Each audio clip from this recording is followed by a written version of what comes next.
जिसका न कोई संगी साथी, ईश्वर है रखवाला। जिसका न कोई संगी साथी, ईश्वर है रखवाला। जो निर्धन है, जो निर्बल है, वो है प्रभु का प्यारा। जो निर्धन है, जो निर्बल है, वो है प्रभु का प्यारा। प्यार की मोती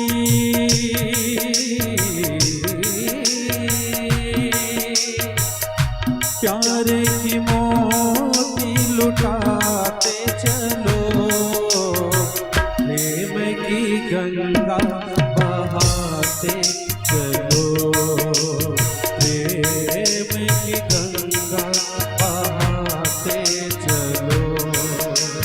ज्योति से ज्योति जलाते चलो,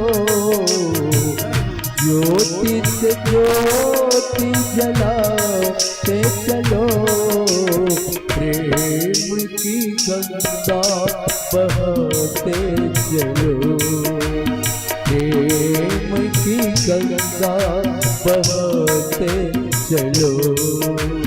प्रेम की गंगा बहाते चलो, प्रेम की गंगा बहाते चलो, प्रेम की गंगा बहाते चलो।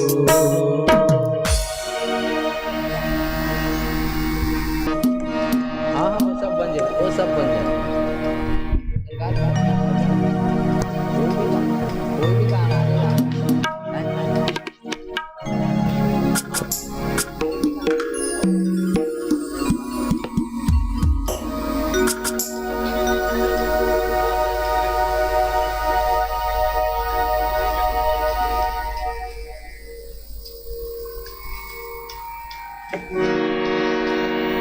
राम चरणे सुखदाई,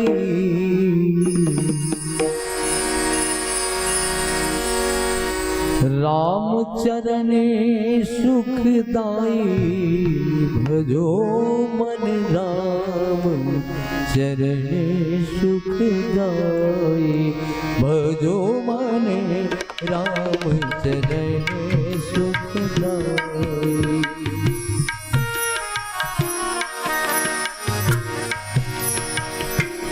राम चरणे सुखदाई, भजो राम चरणे सुखदाई, भजो मन राम चरणे सुखदाई, भजो मन राम चरणे सुखदाई।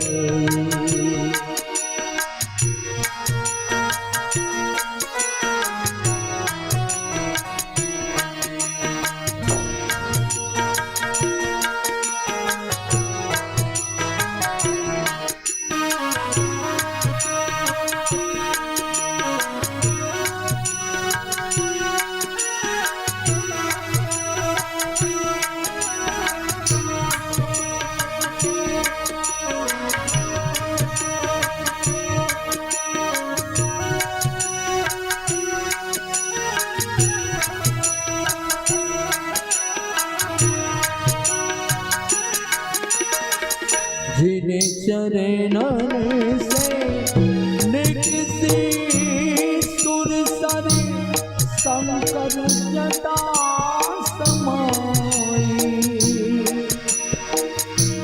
जिन चरणन से निकसी सुरसर शंकर जटा समाई, जटा शंकरे नाम पड़ो है जटा शंकर, नाम पड़ो है त्रिभुवन का।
आगे आगे लगा एक ठो मैजिक मंगवा ली, भारी चांटी है पूरा। Hello hello hello hello hello hello hello.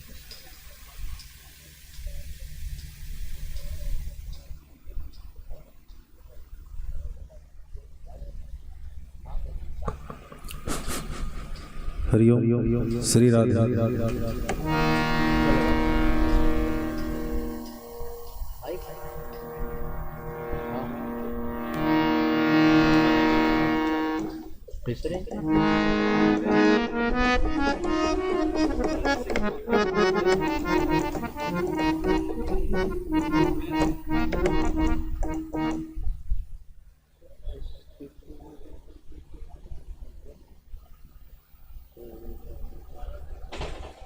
ये दादा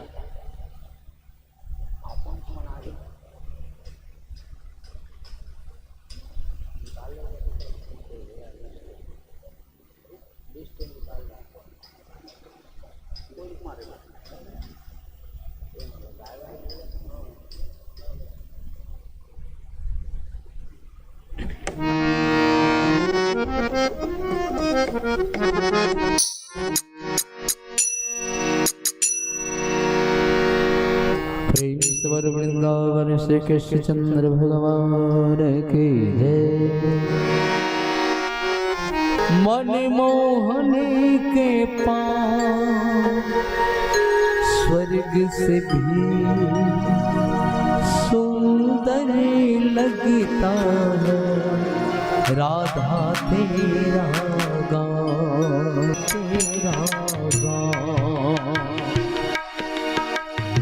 स्वर्ग से भी सुंदर लगता है राधा तेरा गाँव।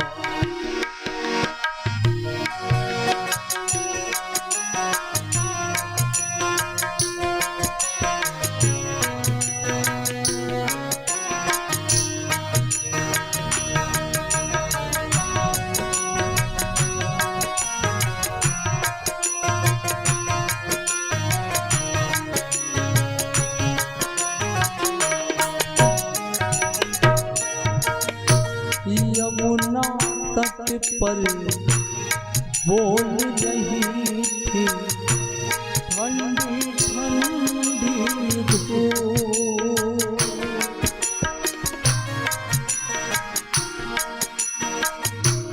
यमुना तट पर बोल रही थी ठंडी ठंडी धूप।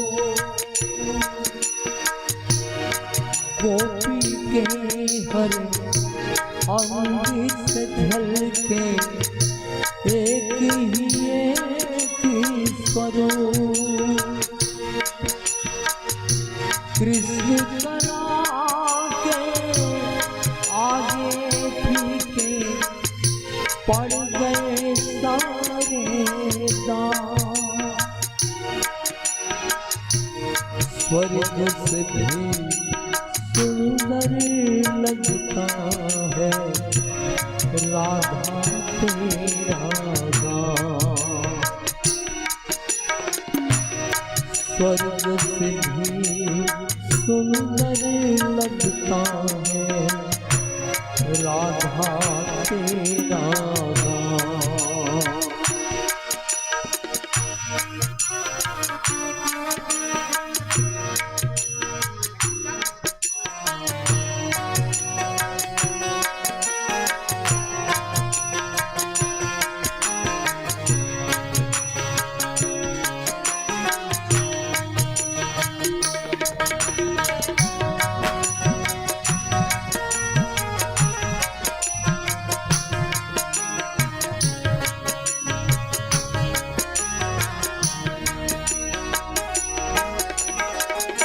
ग्वालों के संग जहाँ कन्हैया लीला रास रचाए।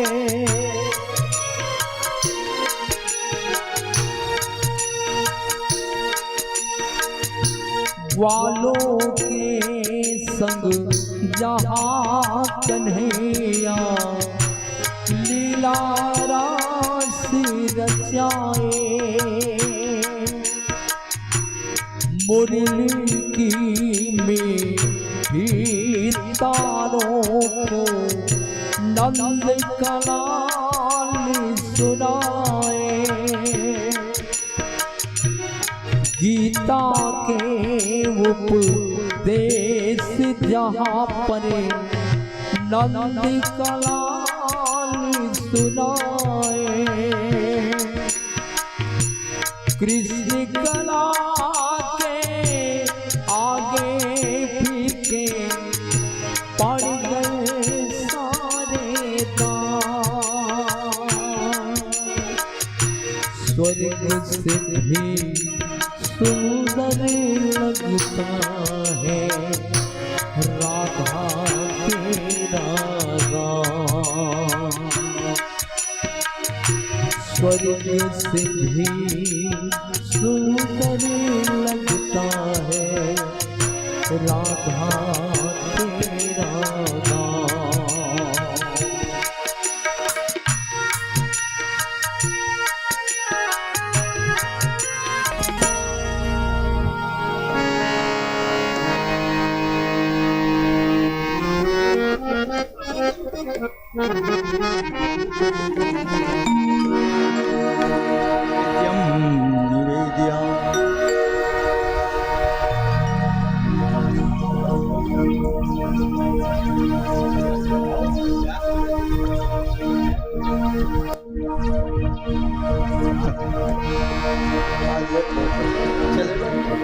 ह्रीश्वर वृंदावन श्री कृष्ण चंद्र भगवान की जय।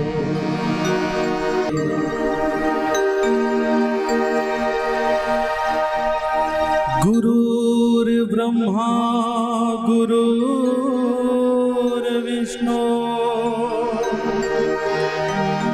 गुरुर्देवो महेश्वरा गुरुर्साक्षात् परं ब्रह्मा तस्मै श्री गुरुवे नमः।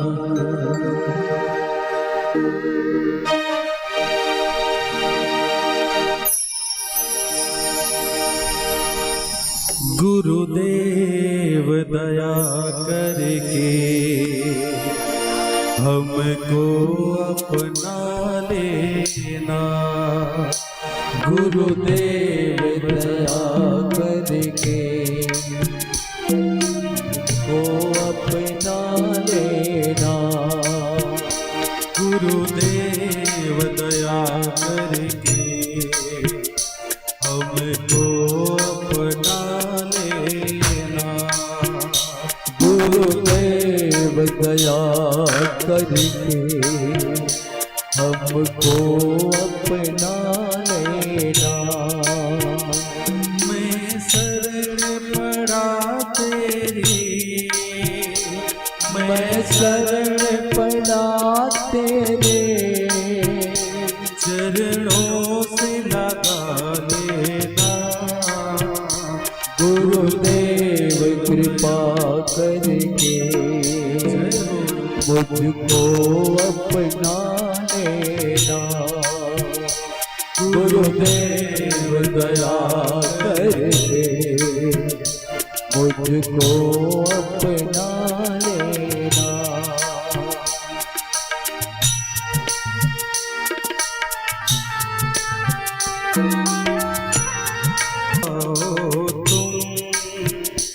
करुणानिधि नाम तेरा करुणा दिखलाओगे।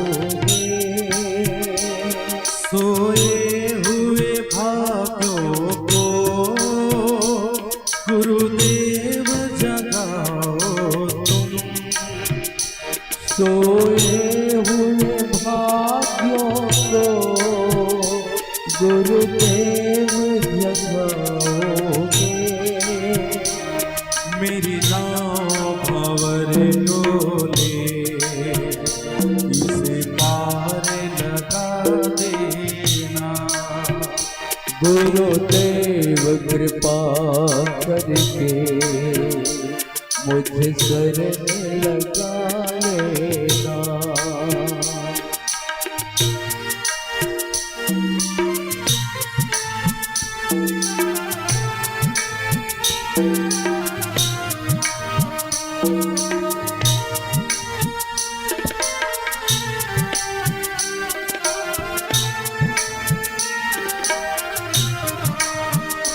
तुम सुख के सागर हो, निर्धन के सहारे हो। तुम सुख के सागर हो, निर्धन के सहारे हो। इस तन में समाये हो, हमें प्राणों से प्यारे हो। इस तन में समाये हो, हम प्राणों से प्यारे हो। नित्यमाल जपो तेरी, नहीं दिल से भुला देना। निज नाम जपो तेरे, निज चरण लगाने ना। गुरुदेव दया करके हमको अपना लेना। गुरुदेव दया करके हमको अपना लेना। गुरुदेव दया करके हमको अपना लेना। हरि ओम। स्वस्ति नो श्री गणेशाय नमः। सच्चिदानंद रूपाय विश्वोत्पत्त्यादि हेतवे तापत्रय विनाशाय श्री कृष्णाय वयं नुमः। कस्तूरी तिलकं ललाट पटले वक्षस्थले कौस्तुभं नासाग्रे वर्मौक्तिकं करतले वेणुकरे कंकणम्। सर्वांगे हरिचंदनं सुललितं कंठे च मुक्तावली। गोपैस्त्री परिवेष्टितो विजयते गोपाल चूड़ामणिम्। वसुदेव सुतं देवं कंसस्य चाणूरमर्दनम्। देवकी परमानन्दं कृष्णं वन्दे जगद्गुरुं। कृष्णाय वासुदेवाय हरये परमात्मने प्रणतक्लेशनाशाय गोविन्दाय नमो नमः। वन्दे देवोमापतिसुरगुरुं वन्दे जगत्कारणं। वन्दे पन्नगभूषणं मृगधरं वन्दे पशूनां पतिं। वन्दे सूर्यशशाङ्कवहनिनयनं वन्दे मुकुन्दं प्रियं। वन्दे भक्तजनाश्रयं च वरदं वन्दे शिवशङ्करम्। सानन्दमानन्द वने वसन्तं मानन्दकन्द हतपापवृन्दं। वाराणसीनाथ नाथ नाथं श्रीविश्वनाथं शरणं प्रपद्ये। श्रीराम राम रघुनंदन राम राम। श्रीराम राम भरताग्रज राम राम।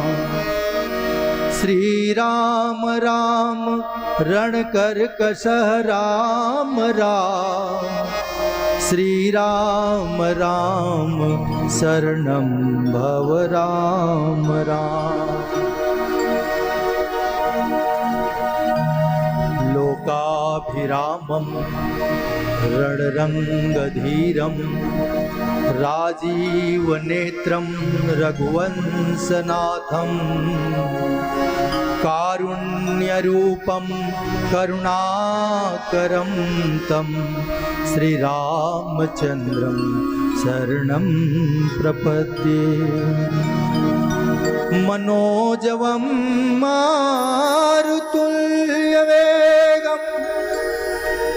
जितेन्द्रियं बुद्धिमतां वरिष्ठं वातात्मजं वानरयूथमुख्यं श्रीरामदूतं शरणं प्रपद्ये वन्दे बोधमयं नित्यं गुरुशङ्कररूपिणं यमाश्रितो हि वक्रोऽपि चन्द्रः सर्वत्र वन्द्यते अखण्डमण्डलाकारं व्याप्तमेन चराचरं तत्पदं दर्शितं येन तस्मै श्री गुरुवे नमः। वंशी विभूषितकरा नवनीरदाभा पीताम्बरा अरुणबिम्बफलादरुष्टा पूर्णेन्दु सुन्दरमुखा अरविन्द्रनेत्रा कृष्णात् परम किमपि तत्त्वम् अहं न जाने। आइए भगवान की समस्त अंगों को दो एक श्लोकों के माध्यम से दर्शन करते हुए चलेंगे। अधरम मधुरम वदनम मधुरम नयनम मधुरम हसितम मधुरम। अधरम मधुरम वदनं मधुरम नयनं मधुरम हसितं मधुरम हृदयं मधुरं गमनं मधुरम मधुराधिपतेर्गमनं मधुरम मधुराधिपतेरखिलं मधुरम।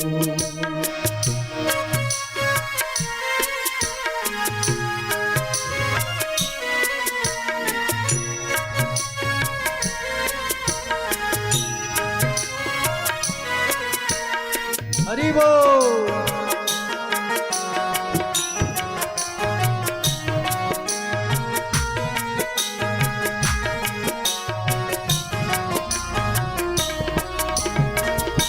वचनं मधुरं चरितं मधुरं वचनं मधुरं चरितं मधुरं वसनं मधुरं वलितं मधुरं वसनं मधुरं वलितं मधुरं चरितं मधुरं भ्रमितं मधुरं मधुराधिपतेरखिलं मधुरं मधुराधिपतेरखिलं मधुरम्।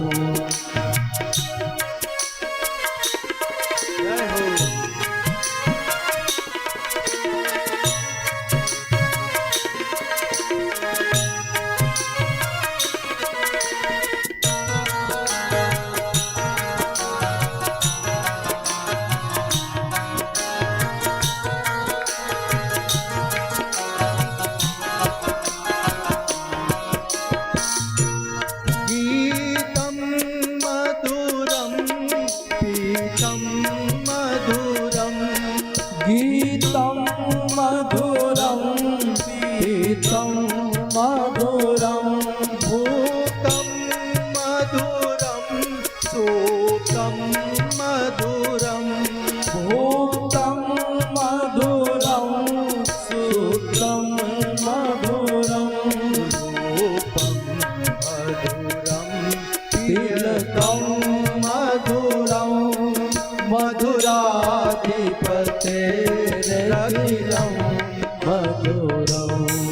मधुराधिपतेरखिलं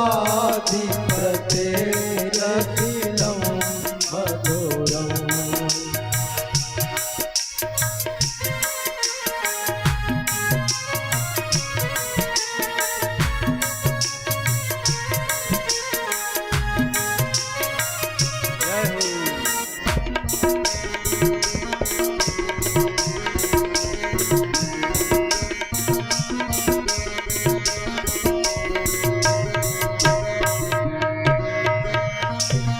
करणं मधुरं तरणं मधुरं कर्णं मधुरं कर्णं मधुरं हरणं मधुरं रमणं मधुरं वर्णं मधुरं रमणं मधुरं भवितं मधुरं सवितं मधुरं मधुराधिपतेरखिलं मधुरं मधुरं मधुरं सवितं मधुरं मधुराधिपतेरखिलं मधुरं मधुराधिपतेरखिलं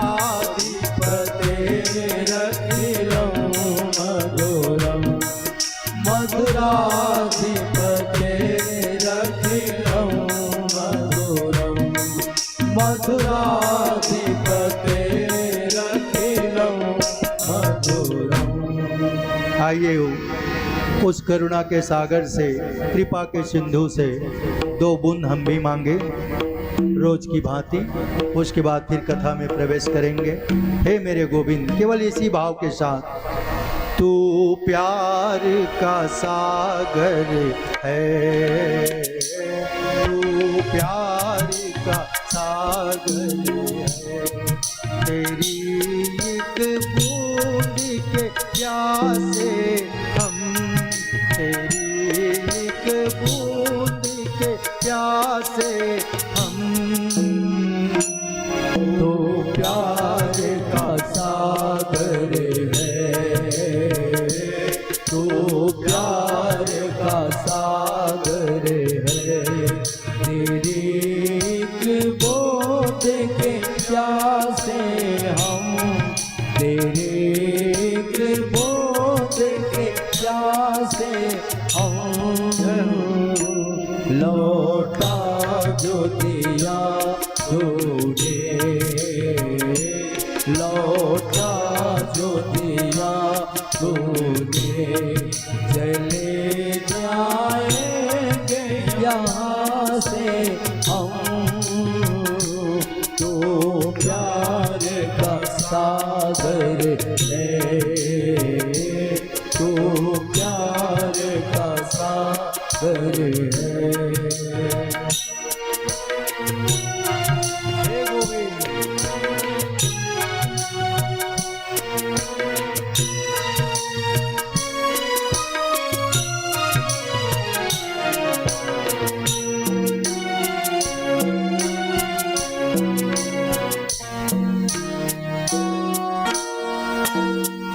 घायल मन का पागल पंछी उड़ने को बेकरार, उड़ने को बेकरार, घायल मन का पागल पंछी उड़ने को बेकरार, उड़ने को बेकरार, पंख है कोमल, आँख है धुंधली, जाना है सागर पार, जाना है सागर पार, अब तू ही से समझा, अब तू ही से समझा कि जाए कौन दिशा से हम कि जाए कौन दिशा से हम। तू प्यार का सागर है, तू प्यार का सागर है।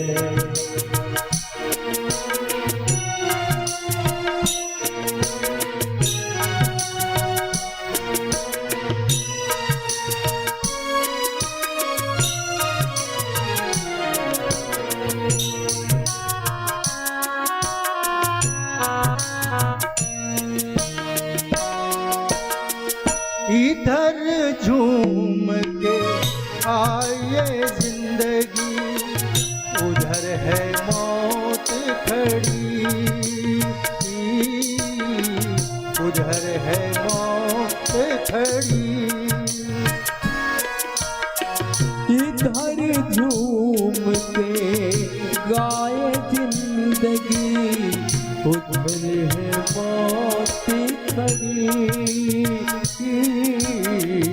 उधर है मौत खड़ी। कोई क्या जाने कहाँ है सीमा, उलझन आन पड़ी,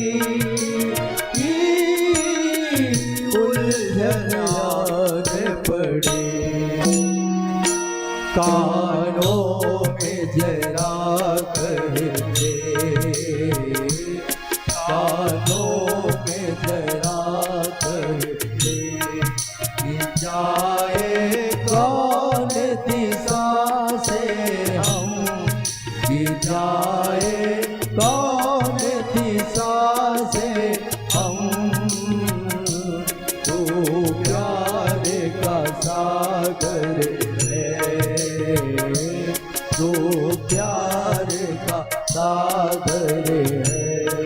तेरे एक बूंद के प्यासे हम, तेरे एक बूंद के प्यासे हम। लौटा जो दिया तूने, लौटा जो दिया तूने। चले जाएंगे यहाँ से हम, चले जाएंगे यहाँ से हम। तू प्यार का सागर है, तू प्यार का सागर है, तू प्यार का सागर है। प्रेम से बोलिए श्रीमद् भागवत भगवान की जय।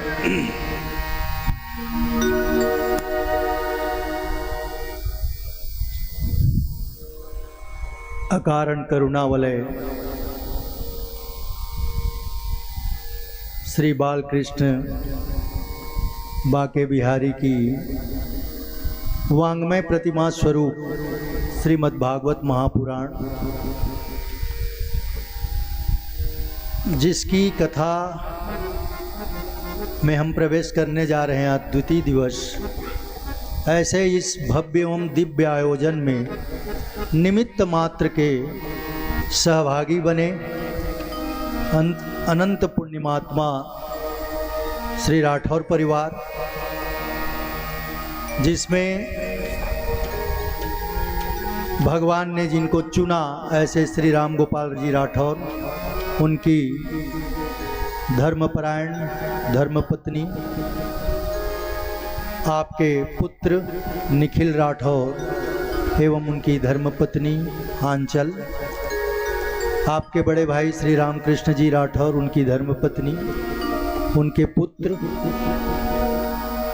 आपकी पुत्री जमाता तथा आपके स्नेहिल निमंत्रण पर पधारे हुए पूर्वजन, प्रेमीजन, प्रियजन, आत्मीजन, स्नेहीजन तथा यहाँ पर उपस्थित समस्त माताएं बहनें, इस ध्वनि विस्तारक यंत्र के माध्यम से ये कथा गांव के किसी भी कोने में बैठकर उनकी कानों में ये कथा जा रही है उन सबको, तथा ये विज्ञान तकनीकी का जो आविष्कार है उसके माध्यम से जो भी इसको जहाँ कहीं पर भी बैठकर इस कथा का आनंद ले रहे हैं उन सबको केवल एक ही भाव से के साथ कि सिया राम मैं सब जग जानी करऊं प्रणाम जोरी जग पानी, आपके हृदय में बैठे हुए उस परम पिता परमेश्वर को व्यासपीठ से मेरा सादर प्रणाम। कथा में प्रवेश करें। कल हमने आपको प्रथम श्लोक जो है यहाँ से गवाई एवं उसकी जितना अवकाश था, समय था, उतना उसका व्याख्या यहाँ हुआ। पुनः उसको स्मरण में लाते हुए सच्चिदानंद रूपाय विश्वोत्पत्त्यादि हेतवे तापत्रय विनाशाय श्री कृष्णाय वयं नुमः। कभी कभी न राठौर जी, मनोरथ जो होती है और ऊपर वाले की कृपा या उसकी इच्छा, थोड़ा सा अंतर आ जाता है। मनोरथ थी कि 2:30 बजे बैठ जाए और शुरू हो रहा है 3:30 बजे। तो कल की जो कथा थी उसको थोड़ा विस्तार देना था, ऐसा सोचा था, लेकिन अपना सोचा यदि हो जाए तो फिर भगवान को कोई माने क्यों। तो जो होता वही जो वो चाहता है, सोचते हैं हम दूसरा। तो चलिए जितना हो, प्रथम दिन का कोरम तो करना है पूरा।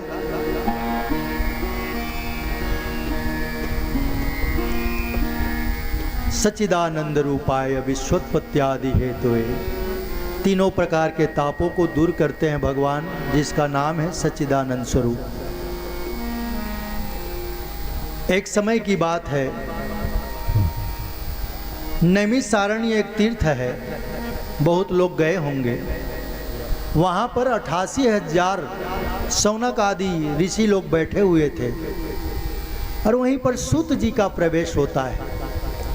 किसी भी कथा की शुरुआत, चाहे आप सत्यनारायण की कथा सुने, शिव पुराण सुने, देवी पुराण सुने, कोई भी कथा सुने, शुरुआत होगी तो नैमिषारण्य से। वहीं पर शौनक आदि जी ऋषि बैठते हैं 88,000 और सूत जी से प्रश्न पूछते हैं। नैमिषे सुतमाशिन अभिवाद्य महामतिम कथामृतम रसस्वाद सकुशलः शौनको ब्रवीत्। सूत जी आसन लगा के बैठे हैं। शौनक जी को प्रमुख बनाते हैं कि हम 88,000 लोगों का प्रतिनिधित्व तो आप करिए और आप हमारा जो इच्छा है उसको आप प्रेषित करें सूत जी से। और हे सूत जी, आप कैसे हैं? तो कथा कहने में आप कुशल हैं। देखिए, वक्ता जो है कुशल होना चाहिए, शास्त्र का अध्ययन करने वाला होना चाहिए।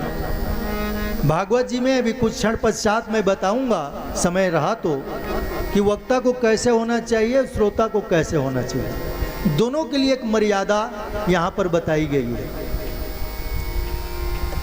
श्रोता को कैसे चाहिए? तो श्रोता वक्ता ज्ञान निधि कथा राम के गुण, ज्ञान निधि दोनों को होना चाहिए। यहाँ से जो प्रेषित किया जा रहा है उसको श्रोता उतने ढंग से समझे, तब उसमें कथा कहने में जो आनंद है, सुनने में आनंद है। बताया दूसरा जाए, समझा दूसरा जाए और फिर समझ कर दूसरा बताया जाए तो फिर अर्थ का ये अनर्थ हो जाता है।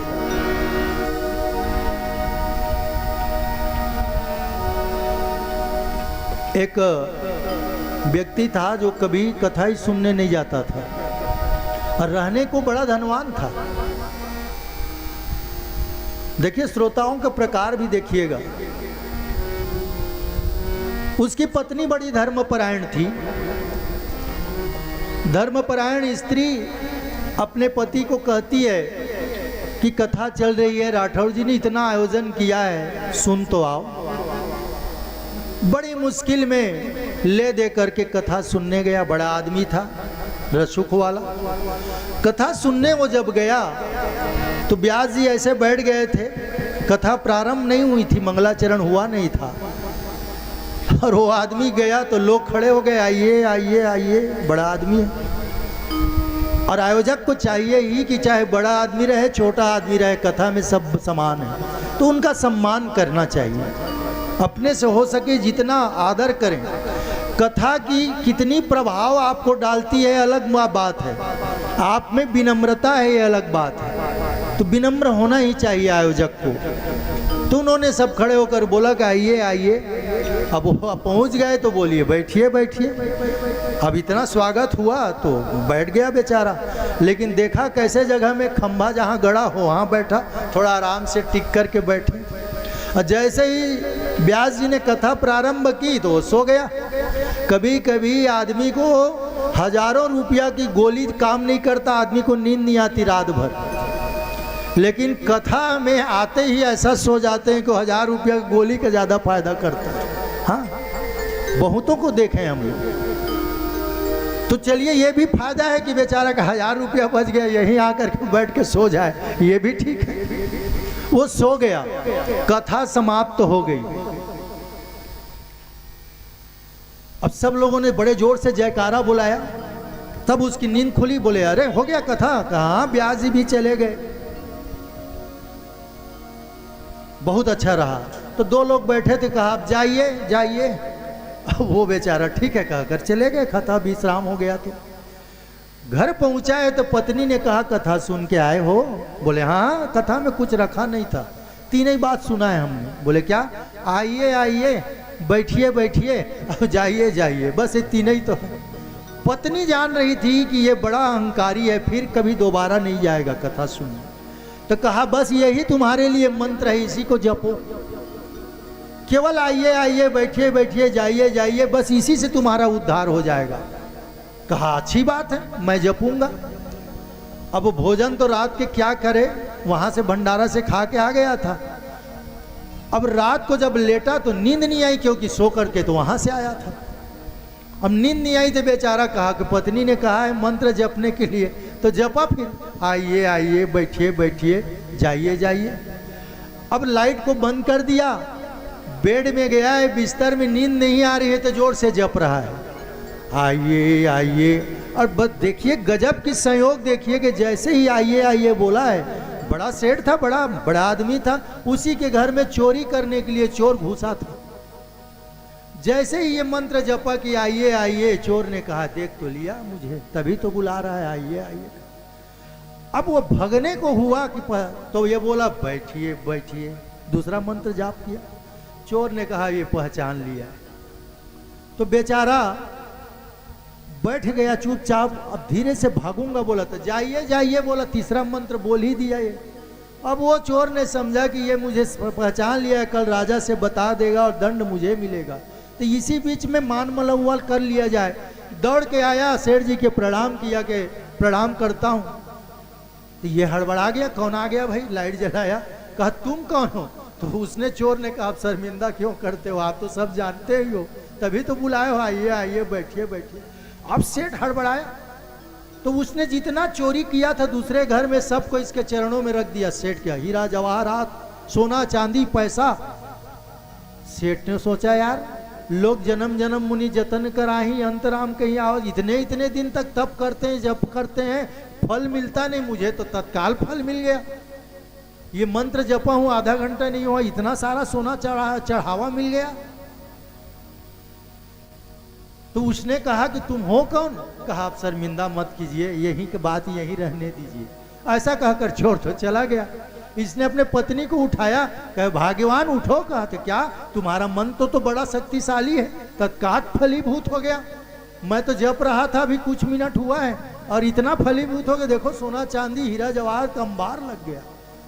धन्य है वो पत्नी, उसने कहा, समझ गई वो। उसने कहा असली कथा से तुमने झूठी मंत्र ले आए, आइए आइए, ये कोई मंत्र थोड़ी है। जिस दिन तुम असली कथा से असली मंत्र ले आओगे, तुम्हारा भाव से पार उसी दिन हो जाएगा, इसलिए तुम्हें असली मंत्र को पकड़िए। सुत श्रोता भी गजब के होते हैं, पता नहीं कौन कब किस चीज को पकड़ ले। इसलिए ध्यान से सुनिएगा, जो बात जैसी कही जा रही है वैसे आप ग्रहण करेंगे तब उसमें गजब का आनंद है। नैमिषे सुतमासी, नैमिषारण्य में लगा हुआ है 88,000 लोगों का, और सुत जी से प्रश्न पूछा गया। नैमिषे अनिमिष क्षेत्रे ऋषियः सौनकादिया सत्रम स्वर्गाय लोकाय सहस्त्रम संपतते। 1000 सालों की यज्ञ करने की लोगों ने उपाय पूछ रहे हैं।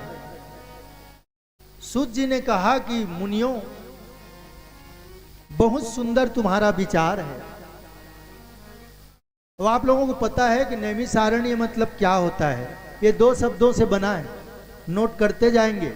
मैं तो आग्रह करता हूं मेरे सभी श्रोता को हर जगह, यहां तो आज शुरुआत है, पहले ही दिन है, कल तो वैसी था, कि जितने भी पढ़े लिखे श्रोता हैं उनको आमंत्रित करूं कि आपके लिए ही बहुत कुछ है। सूत्र को पकड़िएगा। नैमिष धन अरण्य इति नैमिषारण्य। नैमिष कहा जाता है, निमिष, निमिष मतलब होता है ये पलक को निमिष कहा जाता है। और दूसरा है निमिष बना है निमि नाम के राजा से। एक कथा आती है,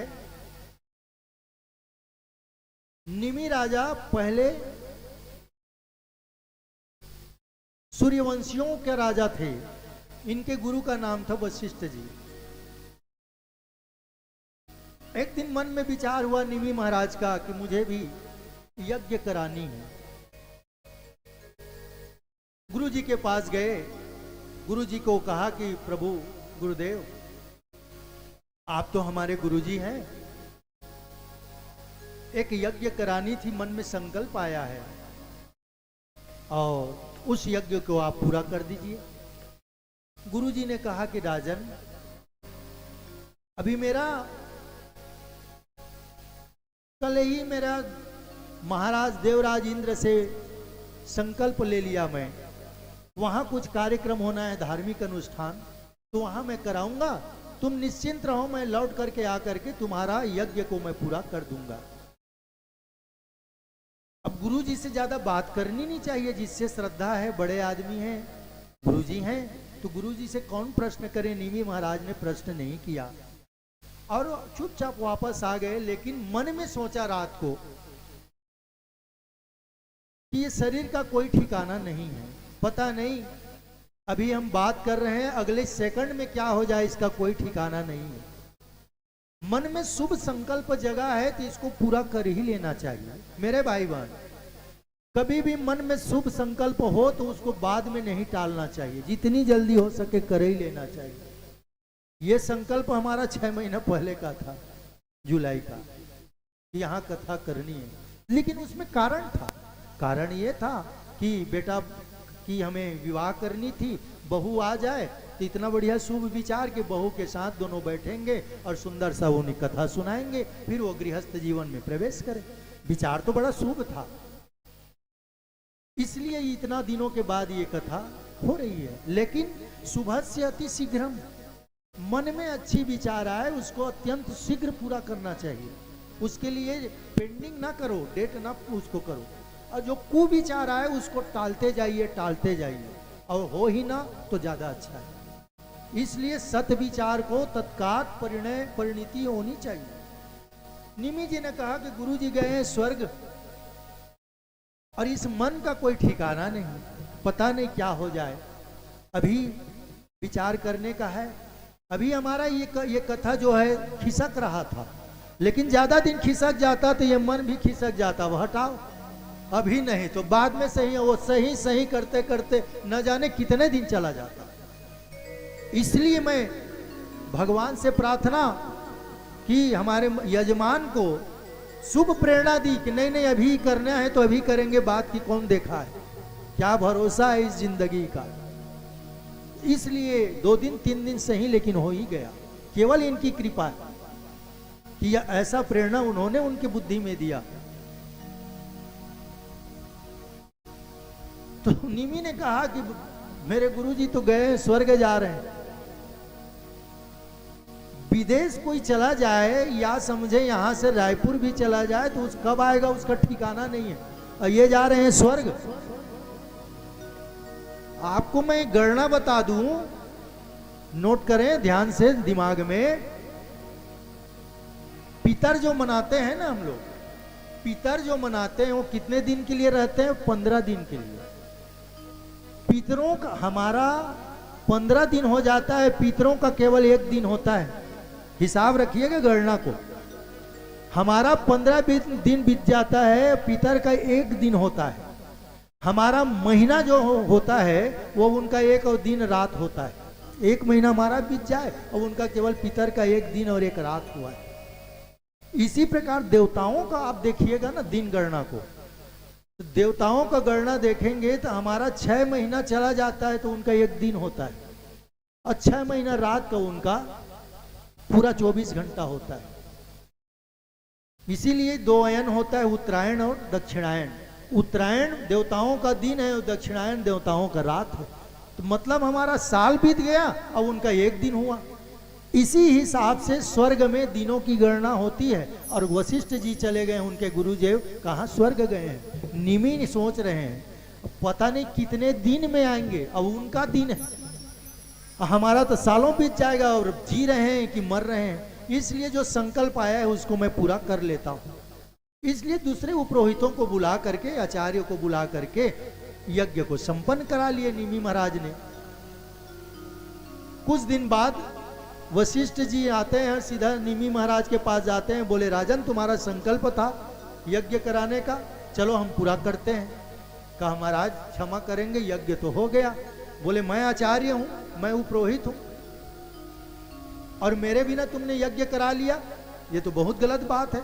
उपरोहित पूरा अग्रे, ध्यान से सुनिएगा, उपरोहित का समास व्याख्या कर रहा हूं मैं। पूरा अग्रे यजमान हितस्य सोचति कांक्षति इति पुरोहिता। पुरोहित की परिभाषा है जो पहले से ही अपने यजमान का भलाई शुभ सोच ले और ऐसी कामना रखे, ये उपरोहित है, ये पुरोहित। अभी आपने 5 रुपया भी नहीं दिया है, लेकिन पुरोहित जी बोलते हैं कि कल्याण हो, ओम विष्णु विष्णु नमः परमात्मे विष्णु आ गया, पर्वतमाने द्वितीय प्राधे श्वेतवारा कल्पे वैवस्वत मन्वंतरे अष्टाविति तमे कलियुगे कलि प्रथम चरणे। कितना लंबा चौड़ा संकल्प है। फिर धर्म अर्थ काम मोक्ष प्राप्ति हेतु, दैविक भौतिक आध्यात्मिक त्रिविध त्राप हेतु, स्थिर लक्ष्मी प्राप्ति हेतु, सकल अरिष्ट बाधा समनार्थ हेतु। कितना बड़े, कुछ नहीं मिला है बेचारे पुरोहित को, लेकिन आपकी संकल्प कितना करार है कि सब कुछ आपको मिल जाए।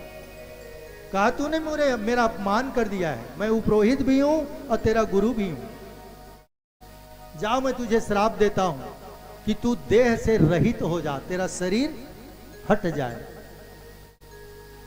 निमि महाराज ने कहा वाह भाई, यज्ञ कराने का यही फल है, श्राप मिला मुझे, ये तो उटपटांग फल मिल रहा है मुझे।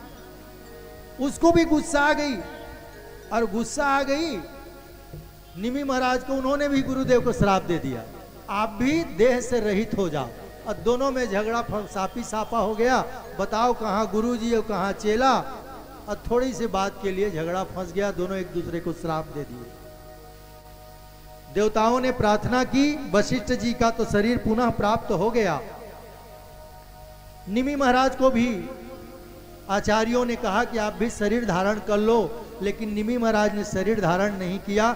वो हम सब मनुष्यों के पलकों में वही बैठ गए। एक पलक जब झपकता है, आपका जितना समय लगता है पलक झपकाने में, उसी को निमिष कहा जाता है। इसीलिए उस दिन से ये निमिष कहा। एक इसका अर्थ होता है, उन्हीं का ये क्षेत्र है। दूसरा होता है, सारे संत लोग गए ब्रह्मा जी के पास और कहा कि हम 1000 वर्ष तक यज्ञ करेंगे, उसके लिए आप कोई जगह बताइए जो पवित्र जगह हो। तो ब्रह्मा जी ने एक चक्र छोड़ा है और कहा कि ये चक्र जहां पर रुक जाए वही स्थान पवित्र होगा, और वहीं पर आप लोग यज्ञ प्रारंभ कर देंगे। वो चक्र जहां से चलते चलते चलते चलते जिस जगह पर रुका वह जगह था, जंगल था, और उसी को जंगल है इसलिए अरण्य संस्कृत में जंगल को कहा जाता है। निमि माने चक्र होता है, और वो चक्र जहां पर रुका वो क्षेत्र का नाम कहलाया नैमिषारण्य।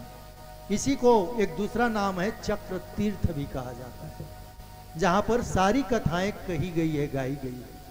वहां पर ये कथा प्रारंभ होने जा रही है। सुंदर सा 88,000 शौनक आदि ऋषि बैठे हुए हैं। कथा के लिए बहुत व्यवस्था करनी पड़ती है।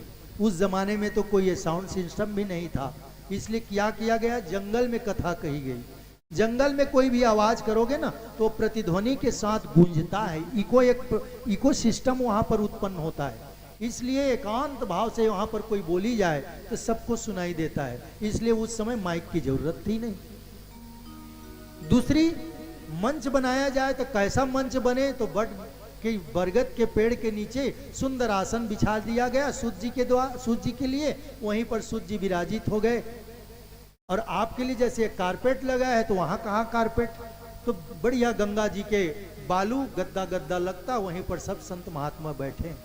तो भोजन की व्यवस्था क्या रही, तो वहां तो इतने कंदमूल फल थे, कथा सुनते कंदमूल फल खाते, तो पूरी तरह से व्यवस्था थी। ऐसे ये 1000 वर्ष तक का ये सत्र चला है। ऐसी वहां कथा प्रारंभ हो रही है।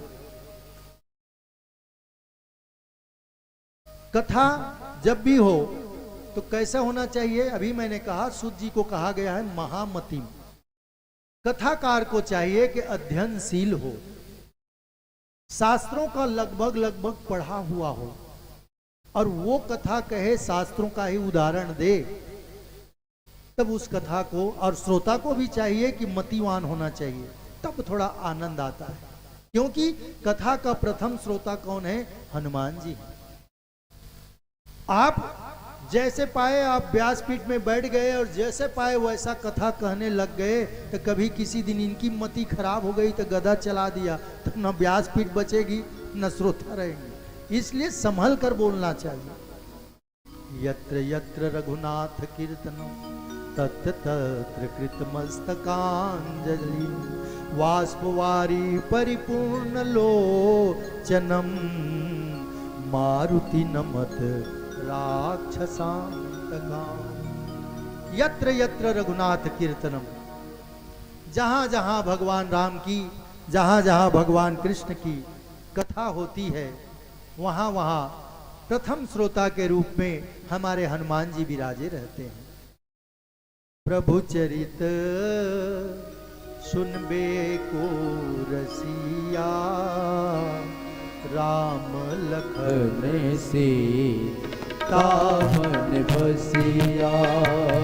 प्रभु चरित्र सुने बेको रसिया, राम लखन सीता मन बसिया। राम लखन सीता मन बसिया। हनुमान जी हमेशा शुरू से बैठे रहते हैं, इसलिए कथाकार को चाहिए कि थोड़ा मर्यादित व्याकरणीय भाषा में और शास्त्रीय चीजों का वर्णन करना ही चाहिए। सूत जी ने कहा कि हे शौनकादि ऋषियों, तुम लोगों का प्रश्न अति उत्तम है, तुम्हें जिज्ञासा है और मुझे कथा करनी है, इसलिए सुनो। एक समय की बात है कि नारद जी व्याकुल होकर के चले जा रहे थे।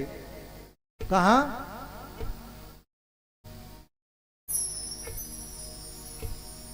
जो हम सब बद्रिका आश्रम देखे हैं, जो गए होंगे, उसी क्षेत्र में चले जा रहे थे। सौनक ने पूछा कि प्रभु, नारद जी और वो क्यों परेशान होंगे, उनको किस चीज की परेशानी थी? तो उन्होंने कहा कि नारद जी देखते क्या है कि कलयुग में आते हैं और आ करके देखते हैं कि सारे के सारे लोग किसी न किसी बात से समस्याग्रस्त हैं, चिंतित ग्रस्त हैं। उनकी परेशानी को दूर करने के लिए सारे संसार में वो भ्रमण करते हैं, कहीं तो कोई उचित उपाय हो, इस समस्या का समाधान हो, और इसीलिए वो भ्रमण कर रहे हैं। सुत जी बोल रहे हैं, एकदा ही विशालायाम चत्वारा ऋषियो मल सत्संगार्थम समायाता तदस्त्रुम नारदम। विशालापुरी जो बद्रिका आश्रम है, उस क्षेत्र में 4 भाई सनत सनातन सनत सनंदन सनत कुमार भ्रमण कर रहे थे। उन्होंने देखा कि नारद जी व्याकुल मन से परेशान होकर इधर उधर भ्रमण कर रहे हैं। तो उन्होंने पूछा, कृथम ब्रह्मानंदी मुख कुतः चिंता तुरो भवान। हे हमेशा आनंद मुख रहने वाले नारद जी, आपको मैं चिंताग्रस्त देख रहा हूं, ऐसा कारण क्या है? नारद जी ने कहा कि बड़े भैया, चिंता का ग्रस्त मैं इसके लिए हूं कि मैंने पूरी पृथ्वी का भ्रमण किया है। सब के सब मृत्यु लोक के वासी किसी न किसी प्रकार से चिंतातुर हैं। अच्छा, तो उनकी चिंता दूर हो ऐसा कोई उपाय है?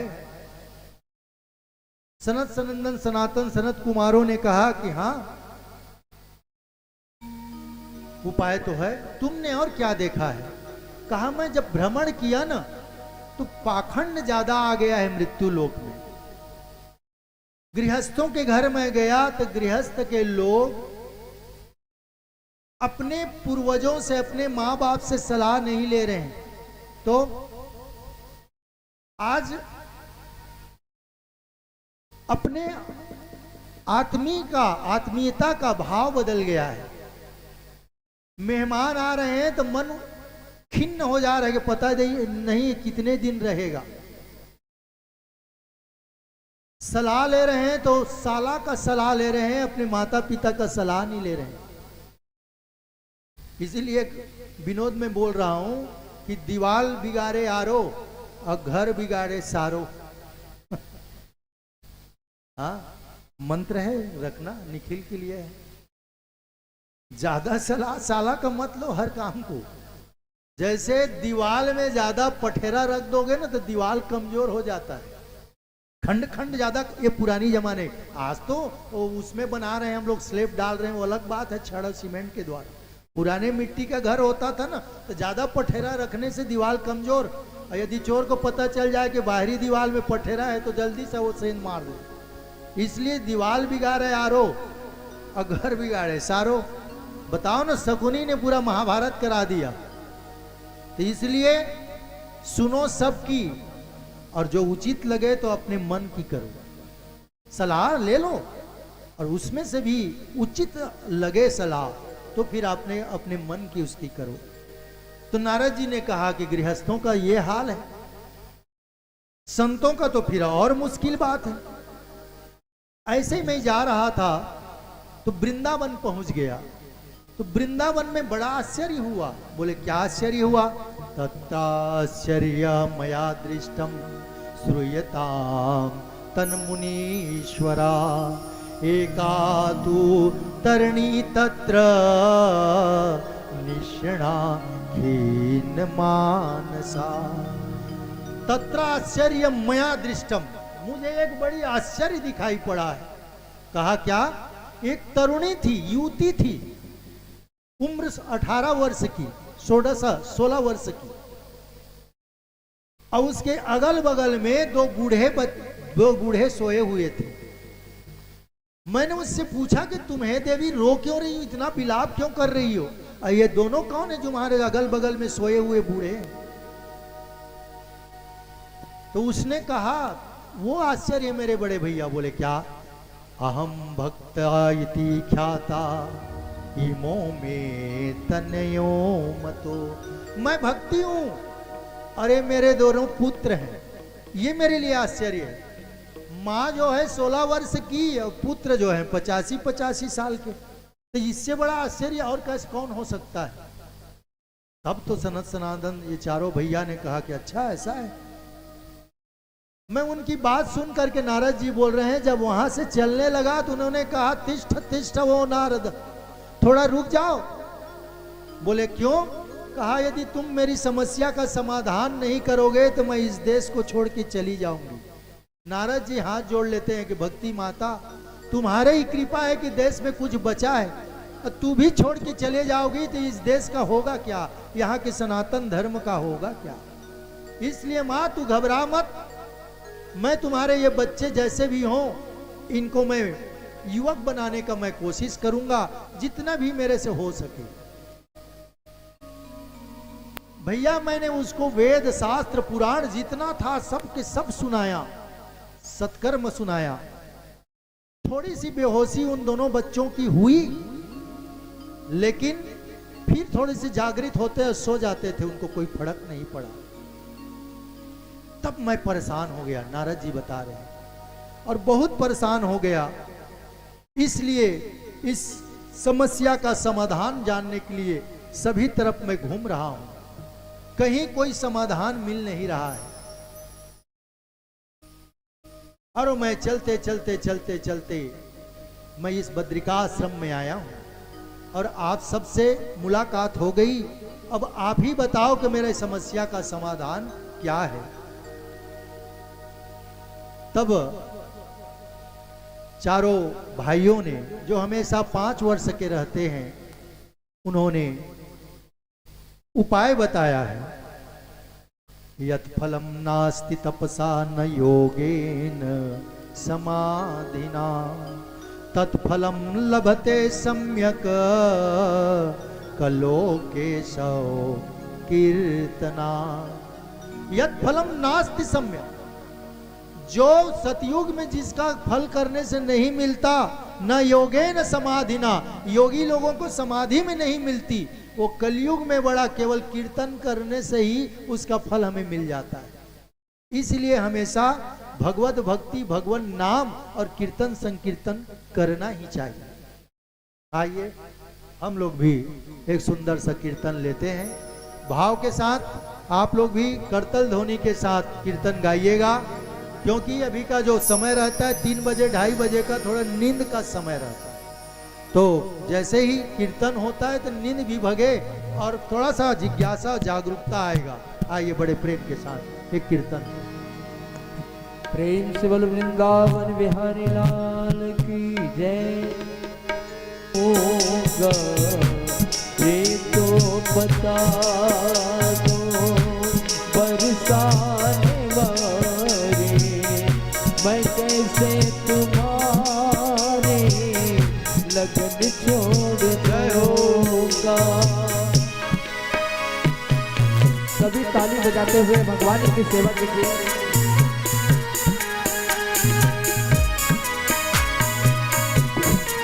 जय हो, जय हो।